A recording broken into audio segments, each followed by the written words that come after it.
স্বাস্থ্য অ্যালাইড হেলথের একটা আবার নতুন এপিসোড নিয়ে আমরা চলে এসেছি।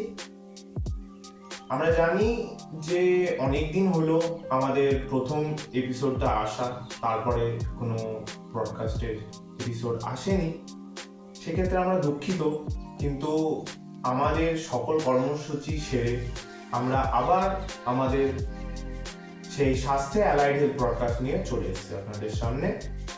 তো আজকে আমরা আমাদের এই স্বাস্থ্য অ্যালাইড হেলথ নিয়ে সকল পর্যালোচনা করব এবং আমাদের এই যে অ্যালাইড হেলথ প্রফেশনালস দের লাইফ, স্টুডেন্ট লাইফ থেকে জব লাইফ, সব কিছুরই আমরা পর্যালোচনা করব এবং তাদের সঙ্গে আমরা কথা বলে দেখব তারা কি কি দেখে এসছেন, পর্যবেক্ষণ করে এসছেন এবং তাদের কি কি রায় আমাদের প্রফেশনটাকে উন্নতির চরম উচ্চ পর্যায়ে নিয়ে যাওয়ার জন্য।